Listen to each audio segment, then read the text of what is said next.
Hello guys, welcome to channel. तू ठीक है? ऋत्विक ने अभय से पूछा। हाँ, अभय ने कहा। वो रूही के पास चला गया जो बेहोश थी। ये बेहोश कैसे हो गई? अभय ने आसिमा और ऋत्विक को देख कहा। कुछ नहीं, बस बीपी लो हो गया। आसिमा ने रूही को देख कहा। अभय रूही को लेकर अच्छे से बैठ गया। थैंक यू, आसिमा ने धीरे से कहा। उनका सर नीचे ही था। सच में आज के हादसे से में वो भी डर चुकी थी। पहले कभी उसे डर नहीं लगा था। कितने ही खतरे से वो लोग पार हुए थे, पर आज पता नहीं मन ही मन डर सा बैठ गया। ऋत्विक ने उसका थैंक यू सुन गुस्से में देख कहा, तुम्हारा थैंक यू तुम अपने पास रखो। ये सब तुम्हारे लिए नहीं किया, अपनी मैम के लिए किया है। बस उनके लिए तुम्हारी जान बचा दी। आज वो भी डर गया था जब उसने आसिमा को सीप पर देखा था। कुछ वक्त और न आते तो पता नहीं क्या होता। आसिमा ने सर उठाकर ऋत्विक को देखा। ऋत्विक की ऐसी बात सुनकर उसकी आंखों में आंसू आ गए थे। अभय ने ऋत्विक को देखना में सर हिला दिया। ऋत्विक शांत हो गया। उसका गुस्सा भी अभी खत्म नहीं हुआ था। अभय ने रूही को देख कहा। दूसरे दिन शुरू हो गया था। वो लोग हेलीकॉप्टर से एक खाली जगह पर लैंड हुई। अभय रूही को गोद में लेकर हेलीकॉप्टर से उतरा। चारों तरफ उसके गार्ड्स खड़े थे, आर्मी खड़ी थी। ये रूहानिका को क्या हुआ? रॉ के हेड ने रूही को अभय की गोद में देख कहा, कुछ नहीं, बीपी लो है। अभय ने कहा। रूही को लेकर गाड़ी में बैठ गया। रूही की पूरी टीम रॉ के हेड को सब बताया और फिर प्लान करने का बोल निकल गया। ऋत्विक भी गाड़ी में बैठ गया। आसिमा उसे गुस्से में देख कर कुछ नहीं बोली। वो जाकर उसकी गाड़ी में बैठने को हुई। ये मेरी गाड़ी है, तुम दूसरी गाड़ी में आ जाना, ऋत्विक ने कहा। गाड़ी लेकर निकल गया। आसिमा ने उसकी बात सुन मुंह बना लिया। अभय ने उसे देख अपनी गाड़ी में बैठने को इसको कहा, तुम इसमें आ जाओ। आसिमा जल्दी से गाड़ी में बैठ गई। वो लोग कुछ देर में हॉस्पिटल पहुंचे। अभय रूही को डॉक्टर के पास चेक कराने को ले गया। रूम में डॉक्टर रूही को चेक कर रहे थे। बाहर अभय, आसिमा और ऋत्विक तीनों खड़े थे। अभय इधर उधर घूम रहा था। उसे चैन ही नहीं मिल रहा था। वो अंदर ही अंदर परेशान हुआ जा रहा था। डॉक्टर बाहर आए। इट्स ओके, ये ठीक है, उन्हें होश आ गया है, डॉक्टर ने कहा। डॉक्टर चला गया। अभय रूम में आया। उसके पीछे ऋत्विक और आसिमा। रूही बेड पर बैठी हुई थी। हाथ में जूस का गिलास था। अभय ने रूही को देख शांति ली था। रूही ने हाँ में सर हिला दिया। उसे हल्की कमजोरी लग रही थी। क्या हुआ दी? आसिमा ने उससे पूछा। कुछ नहीं, रूही ने कहा। इधर डॉक्टर रूही को चेक कर अभय से बात कर अपने कैबिन में आए। कैबिन का गेट लगा। कहा, थैंक यू गॉड, आज बच गए, वरना पता नहीं क्या होता। Thank you so much doctor Subhash. Cabin में एक और आवाज़ आई। ये आवाज़ जीवन की थी। थैंक यू तो मुझे बोलना चाहिए। अगर तुम नहीं बताते रूही यहाँ आने वाली है तो मुझे तो पता ही नहीं चलता कि डॉक्टर सुभाष ने कहा। पर ज़्यादा दिन तक ये नहीं कर सकता। एक न एक दिन तो पता ही चल जाएगा, डॉक्टर सुभाष ने कहा। मैं सब कुछ संभाल लूँगा। इस पहले उसको आपको जो कहा है वो करो, जीवन ने कहा। डॉक्टर सुभाष ने हाँ में सर हिला दिया। जीवन ने कुछ नहीं कहा। वो कैबिन से बाहर निकल गया। आर्यन विला में शाम से रात हो गई। पूरा घर जगमगा रहा था। लाइट लारी से बड़ा बड़ा हैप्पी न्यू ईयर लिखा था। ज्योति जी ने रूही का फेवरेट खाना बनाया था। दिव्या ने अपने हाथ से केक बनाया था। सब हॉल में बैठे रूही अभय का इंतजार कर रहे थे। सोफे में देवेश दिव्या बैठे हुए थे। वे लोग रेडी थे। दादा दादी जी भी बैठे हुए थे। ज्योति जी भी वहीं बैठी हुई थी। कब से बोल रही थी दादा दादी जी को खाना खाने के लिए, पर वो दोनों है कि बार बार यही रट लगाए थे कि जब रूही या अभय आएंगे तब हम खाना और सेलिब्रेट करेंगे। रात के 11 बज गए। अभी तक कोई नहीं आया था, और न अभय ही न रूही। ज्योति जी ने अभय रूही को फ़ोन भी किया था, पर दोनों के फ़ोन नहीं लगे। ज्योति जी ने फिर नियम को कर पूछा। उसे खुद कुछ पता नहीं था। वो तो प्रिया को घर छोड़कर आ रहा था, रास्ते में था। उसने ये कह दिया ऋत्विक को कॉल करने को। ज्योति जी ने ऋत्विक को भी कॉल कर चुकी थी, पर उसका तो भी फ़ोन बंद था। अब वो परेशान हो गई। उनके साथ जब सब भी जैसे तैसे दादा दादी को समझाकर खाना खिलाकर रूम में भेज दिया सोने को। दिव्या, देवेश और ज्योति जी दोनों का वेट कर रहे थे। अंदर ही अंदर उन्हें डर खाया जा रहा था। पता नहीं उन्हें कैसे बेचैनी हो रही थी। वो बार बार गेट के पास झाँक देख रहे थे। जब तक वो अभय और रूही को देख न ले सामने, तब तक उन्हें अच्छा नहीं लगेगा। यहाँ हॉस्पिटल में अभय रूम में वहीं रखे सोफे में बैठ गया। ऋत्विक भी वहीं बैठ गया। रूही ने अभय को देखा, जो चुपचाप सर नीचे किए बस जमीन को घूर रहा था। ऐसा लग रहा था जैसे अभी वो जमीन को खोद देगा। आसिमा ने ऋत्विक को देखा, जो अपने फ़ोन पर कुछ कर रहा था। वो गेट खुला। उन चारों का ध्यान गेट पर चला गया। रूही की टीम के हेड अंदर आए। आसिमा उन्हें देख खड़ी हो गई। Are you okay now? Head ने कहा। यस चीफ, रूही ने कहा। ओके डैड ने कहा। डैड ने अभय ऋत्विक को देखा। जानते तो वो थे पर आज पहली बार देखा था। पता था उन्हें रूही का हस्बैंड है। ओके नहीं, मैं निकलता हूँ, रेस्ट करो दोनों, डैड हेड ने कहा। चले गए। आसिमा ने रूही को देखा। दी कुछ लेकर आऊँ खाने को? आसिमा ने रूही से पूछा। रूही ने हाँ में सर हिला दिया। आसिमा बाहर जाने लगी। उससे पहले एक गार्ड ट्रॉली लेकर आया। सर खाना, गार्ड ने अभय को देख कहा। अभय ने हाँ में सर हिला दिया। गार्ड ने चला गया। आसिमा ने खाने की ट्रॉली देखी, फिर अभय ऋत्विक को रूही को देखा। उसने हाँ में सर हिला दिया। आसिमा हैंड वॉश कर रूही के हैंड वॉश करवाए। आराम से बैठा उसे खाना सर्व किया। रूही ने ऋत्विक और अभय को देखा जो शांति से बैठे थे। रूही ने ऋत्विक को देख कहा। Yes ma'am. ऋत्विक सीधे खड़ा हो गया। रूही को आज पहली बार उसने मैम बुलाया था। रूही को भी अजीब लगा। खाना खा लो, रूही ने कहा। उसकी नज़र अभय के तरफ थी। ये बात ऋत्विक भी जान चुका था। नहीं मैम, आप खाइए, हम आपके साथ नहीं खा पाएंगे, ऋत्विक ने कहा। वो इस वक्त पूरी बॉडी गार्ड लग रहा था। क्यों? रूही ने घूरा। मैम आप मालकिन हैं और हम नौकर, आप और आपकी बहन खाइए, ऋत्विक ने कहा। एक नज़र आसिमा को देखा और बाहर निकल गया। जाओ उसके लिए खाना लेकर जाओ, रूही ने आसिमा से कहा। आसिमा ने ना में सर हिला दिया। रूही ने उसे घूरा। आसिमा खाना लेकर चली गई। कहाँ फंसा देती है दीदी, अब ये इंसान नहीं राक्षस मुझे खा जाएगा। गुस्से से वो भी कच्चा। आसिमा बड़बड़ाते हुए खाने की प्लेट लिए ऋत्विक को ढूंढ रही थी। यहाँ रूम में रूही अभय को छोड़ खाने में ध्यान लगा दिया। उसे मतलब खाने से पहले मतलब था, फिर बाद में अभय से। अभय ने सर उठाकर रूही को देखा जो खाने में मग्न थी। वो खाना ऐसे खा रही थी जैसे कई पहली बार मिला हो खाना। खाने कोई छुड़ा कर भाग जाएगा। आसिमा ऋत्विक को ढूंढते हुए कॉरिडोर पर आई। वहाँ से बालकनी भी थी। टॉप फ्लोर में होने से सारा शहर दिख रहा था। ऋत्विक वहाँ आसिमा की तरफ पीट कर खड़ा था। खाना खा लो, आसिमा ने ऋत्विक को देख कहा। प्लेट को वहीं टेबल पर रख दी। ऋत्विक ने कुछ नहीं कहा। आसिमा ऋत्विक के पास आई, उसके कंधे पर हाथ रख दिया। ऋत्विक ने छटक दिया। क्या हुआ, इतना क्यों गुस्सा हो? आसिमा को भी गुस्सा आने लगा था। वो कभी किसी के पीछे नहीं भागी और आज इस इंसान के खाने के लिए बोल रही है। और ये है कि नहीं, तुम्हें क्या है, तुम उससे मैं गुस्सा रहूं या ना रहूं? ऋत्विक ने बिना मुड़े कहा। अरे मैं तुम्हारे पीछे पीछे आई, खाना लेकर आई और तुम हो कि? आसिमा ने मुंह बना कहा।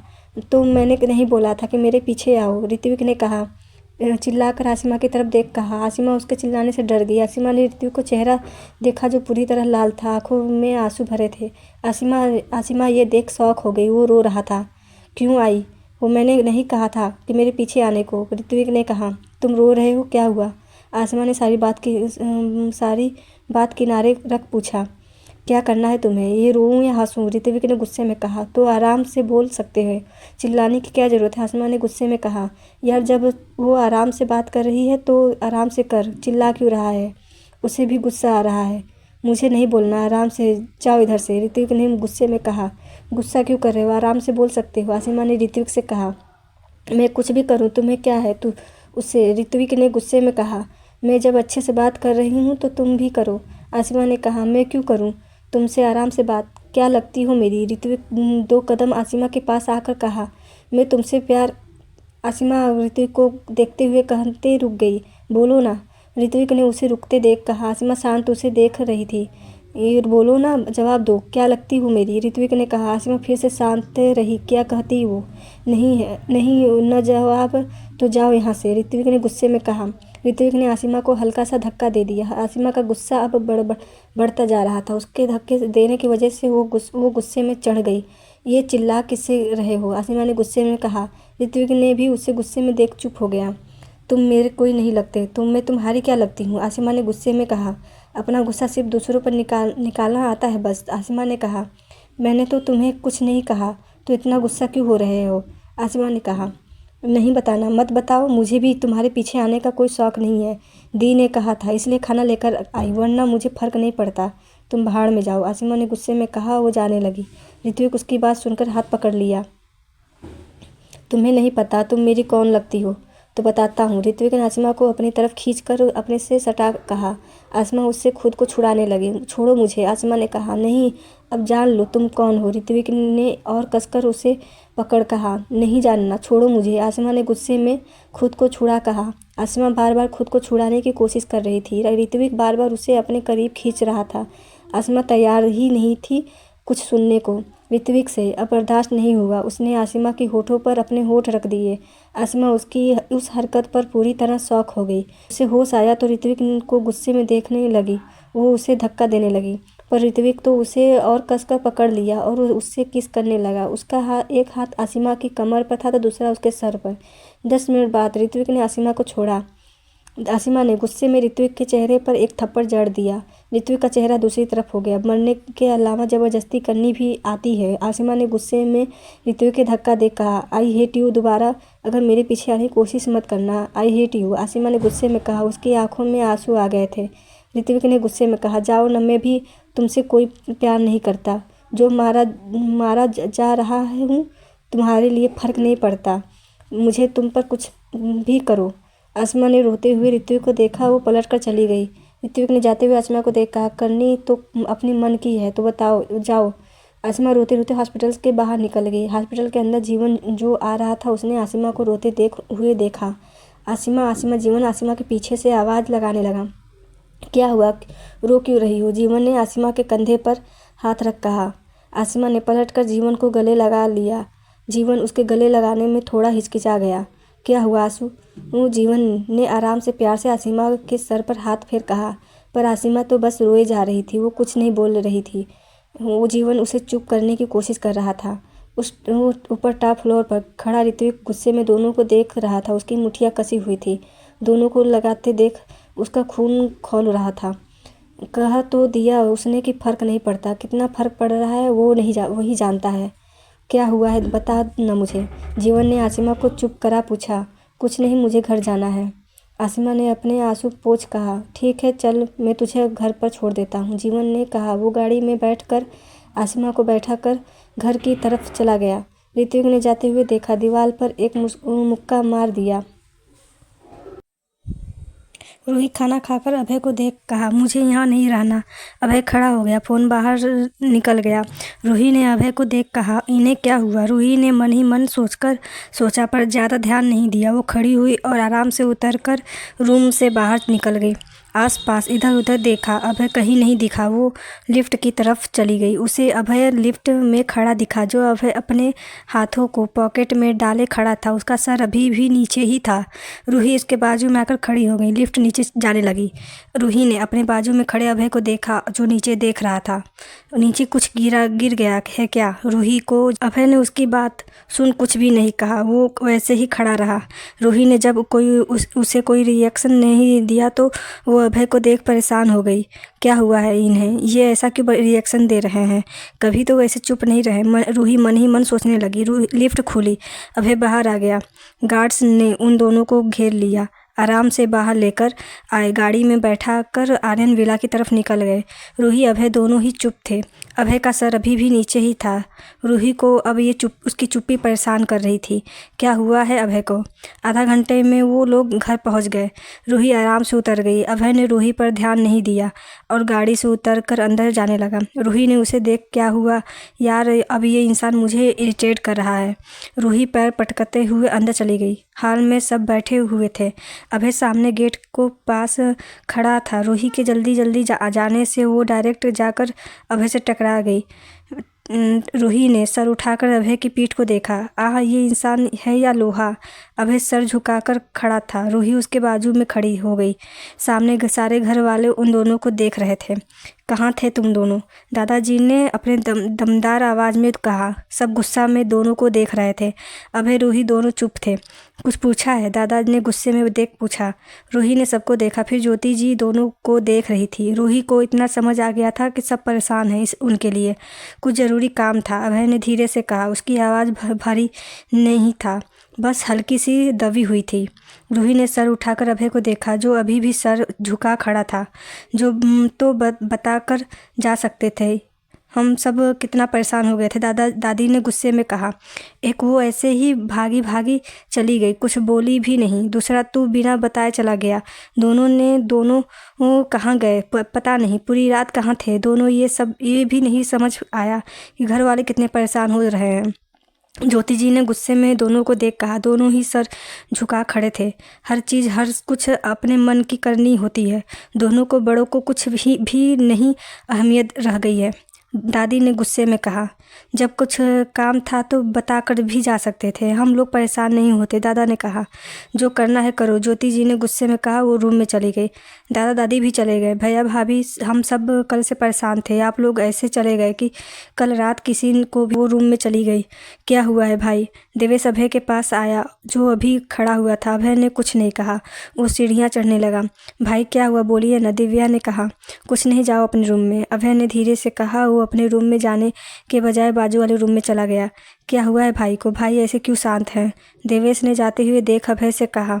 देखा, भाई ने अपने सर झुका ही रखा था, उन्होंने सर उठाया ही नहीं। दिव्या ने कहा, हाँ कुछ हुआ है भाई भाभी के बीच। देवेश ने कहा, भाई इस बार हम भाभी को कहीं जाने नहीं देंगे। दिव्या ने कहा। देवेश ने कहा। दोनों रूम में आ गए। रूही रूम में आई, कपड़े लेकर वॉशरूम में चली गई। शावर के नीचे खड़ी हो गई। क्या हुआ कल रात को? वो सोचने लगी। एक टाइम को तो लगा ही था कि वो लोग आज गए। अगर टाइम पर अभय नहीं आता तो पता नहीं क्या होता। वो लोग तो उसी शिप के साथ वहीं ख़त्म हो जाते। रूही कपड़े पहन वॉशरूम से बाहर आई, बेड पर लेट गई। उसका फ़ोन बजा। रूही के फ़ोन पर स्क्रीन को देखा जिसमें सिया नाम शो हो रहा था। हेलो, रूही ने जल्दी से फ़ोन उठा कहा। कहाँ हो तुम? सिया ने पूछा। उसकी आवाज़ परेशान लग रही थी। आर्यन विला में, बोलो कुछ काम है? रूही ने कहा। ठीक हो ना? और वो? सिया ने पूछा। हाँ ठीक हूँ। और वो कौन? असीमा, वो भी ठीक है, घर चली। हाँ वो तो, रूही ने कहा। अभय, सिया ने रूही का बात पर उसे टोक कहा। क्यों, उन्हें क्या हुआ है? रूही ने कहा। वो सोच रही थी क्या हुआ है। हाँ बस मुंह फुला रखा है बस, और वो भी पता नहीं क्यों। मेरी सबसे बात हुई है। वो कह रहे थे अभय ने तुझे बचाते वक्त उससे पीठ पर लग गई है, सिया ने कहा। सिया ने सारा किस्सा सुना डाला। क्या? रूही ने उसकी बात सुन शॉक हो गई। तुझे नहीं पता? सिया ने कहा। नहीं, वो तो मेरे साथ थे, पर उन्होंने ऐसा कुछ बताया भी नहीं और न जताया। रूही ने कहा। देख, मैंने तुझे बता दिया कि तू देख लेना, अपना ध्यान रखना। सिया ने कहा। फ़ोन रख दिया। क्या हुआ है? मुझे तो नहीं पता, और उन्होंने भी ऐसा कुछ नहीं बताया। और हॉस्पिटल में भी वो शांत थे। रूही मन ही मन सोच रही थी। रूही सोच ही रही थी कि उसके फ़ोन पर एक मैसेज आया। उसने फ़ोन चेक किया। सिया का मैसेज था। उसने वॉइस नोट भेजा था। रूही ने वॉइस नोट चेक किया। ये एक रिकॉर्डिंग थी जो कि विशाल और अभय की फ़ोन कॉल की रिकॉर्डिंग थी, जिसमें अभय कह रहा था, देखो उनकी जान को खतरा है। वो कहाँ है ये बताओ? मुझे नहीं पता वो कहाँ है। अगर इतना प्यार करते हो तो पता करके बताओ, मैं भी देखूं कितना प्यार करते हो। विशाल की ये बात सुन वो आज के बारे में सोचने लगी।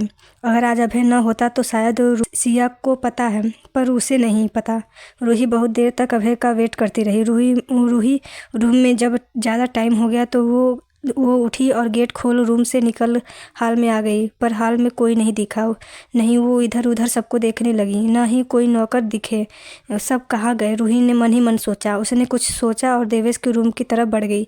देवेश के रूम का गेट नॉक किया। गेट खुला। रूही ने गेट खोलने के वाले को देखा, दिव्या। उसने मन ही मन सामने खड़ी दिव्या का नाम लिया। भाभी आइए, दिव्या ने गेट पर खड़ी रूही को देख कहा। नहीं, वो रूही ने हिचकिचाकर पूछा। उसे थोड़ा अजीब लग रहा था। जी भाभी बोलिए, देवेश भी बोला। दोनों साथ में बैठे हुए थे, कुछ डिस्कस कर रहे थे। वो तुम्हारे भाई कहाँ है? रूही ने धीरे से पूछा। भाई आपके रूम के बाजू वाले रूम में है, देवेश ने कहा। रूही ने दोनों को थैंक यू कहा जाने लगी। भाभी, देवेश ने रूही को जाते देख कहा। रूही ने ध्यान नहीं दिया, वो उसी तरफ बढ़ गई। भाभी बोलना छोड़ दोगे तो अच्छा होगा, रूही ने बिना पलटे जवाब दिया। वो अपने रूम के तरफ बढ़ गई। देवेश दिव्या ने एक दूसरे को देखा। रूही गेट के पास खड़ी हो गई। उसे नॉक करने में थोड़ा अजीब लग रहा था। वो बिना नॉक किए अंदर आ गई। बेड पर अभय शर्टलेस लेटा था। उसकी आंखें बंद थी। पीठ पर लाल लाल दाने दिख रहे थे। सिप का जला हिस्सा उसकी पीठ पर लगने से उसकी पीठ का नीचे का हिस्सा जल गया था, जिससे रेड रिसेज हो गए थे। उसकी एक बार और पीठ जल चुकी थी, जिसका निशान अभी भी था, पर डॉक्टर ने दवाई के कारण मिट गया था।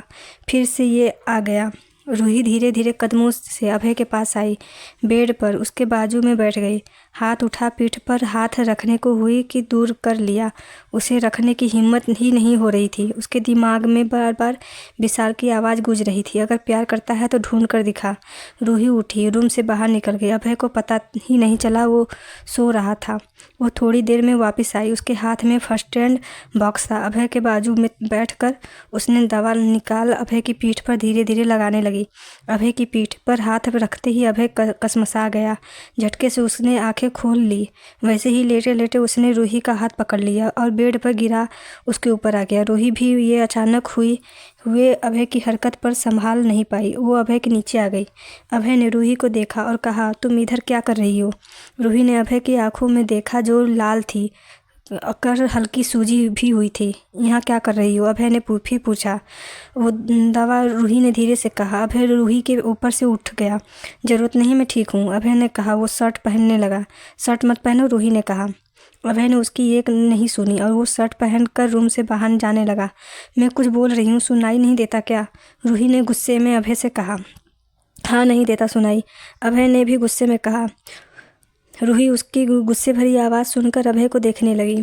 क्या प्रॉब्लम है तुम्हारी? मैं तो तुम्हें थैंक यू बोलने आई थी, तुमने हमारी जान बचाई, रूही ने कहा। वो थैंक यू? अभय ने। ठीक है, बोल दिया ना थैंक यू, अब जाओ, अभय ने कहा। पर तुम्हारी पीठ पर घाव, रूही अभय की फिक्र कर रही बोली। इतनी फिक्र मत करो, तुम जाओ, जाकर उस काली के पीछे लगी रहना और ज़्यादा हो तो मर जाना, अभय ने गुस्से में कहा। रूही उसे देखने लगी। क्या देख रही हो? सही तो कह रहा हूँ, तुम्हें बात आती कहाँ समझ में? माना किया था कि मत जा लो लगो उसके पीछे, मैं देख लूँगा। नहीं, तुम्हें मेरी सुननी कहाँ? अभय ने गुस्से में कहा। अभय चुप हो गया। अपने माथे पर सर रख कहा, अगर कल मैं टाइम पर नहीं पहुँचता तो क्या होता? सोचा है कभी? उस सीप में कुछ तो हो जाता तो कभी सोचा है? अरे अपने बारे में नहीं तो परिवार के बारे में सोचा होता, पर नहीं, तुम कहाँ सोचोगी? तुम तो महान बनना चाहती हो ना, तो जाओ, अभय ने गुस्से में कहा। रूही उसकी बात पर गुस्से में आ गई। ये मेरा काम है, अगर इतनी परेशानी हो रही है न तो छोड़ दो, मैं भी आपके साथ नहीं रहना चाहती, रूही ने गुस्से में कहा। हाँ, तुम तो चाहती हो कि कब हम दूर हो जाएं, अभय ने गुस्से में कहा। हाँ, मुझे नहीं रहना इस घर में, दम घुटता है। यहाँ पर जो अपने थे वो सारे बेगाने लगते हैं, रूही ने गुस्से में मैं अभय से को देख कहा।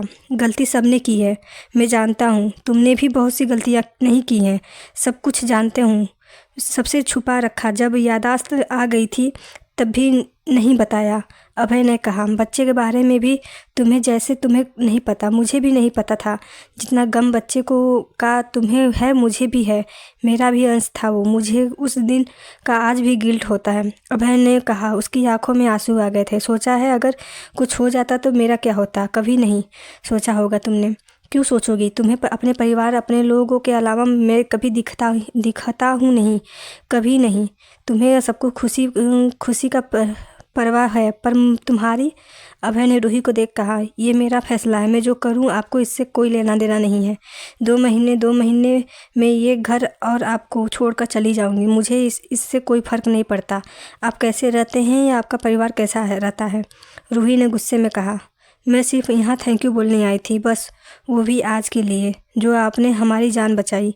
इसके अलावा मेरे लिए आप कोई अहमियत नहीं रखते, रूही ने गुस्से में कहा। तो क्यों डाइवोर्स के टाइम ये कह दिया कि मैं तुम्हें टॉर्चर नहीं करता हूँ? जाने देती ना डाइवोर्स, आज ये दिन नहीं देखना पड़ता तुम्हें, मेरे साथ नहीं खड़ा होना पड़ता तुम्हें, अभय ने गुस्से में कहा। सब उन दोनों की तेज़ आवाज़ सुनकर कमरे में आ गए। ये तो इन दोनों का रूम नहीं है, फिर ये दोनों यहाँ क्या कर रहे हैं? दादी ने कहा। दोनों क्यों लड़ रहे हैं? ज्योति जी परेशान हो बोली। देवेश दिव्या ने एक दूसरे को देखा। सब लोग रूम के अंदर आ गए। मुझे भी कोई शौक़ नहीं था आपके साथ ही या आपके परिवार के साथ रहने का, वो तो आपके दोनों दोस्तों ने मुझे मेरे भाई बहनों का प्यार दिखा दिया। आपके ये दोनों भाई बहन मेरे भाई बहन से प्यार करते हैं, उनके लिए किया। प्यार क्या होता है अच्छे से जानती हूँ, दूर जाने में कितनी तड़प होती है मैं ये भी जानती हूँ, इसलिए किया, रूही ने अभय को देख कहा। अभय उसकी बात सुन शॉक हो गया।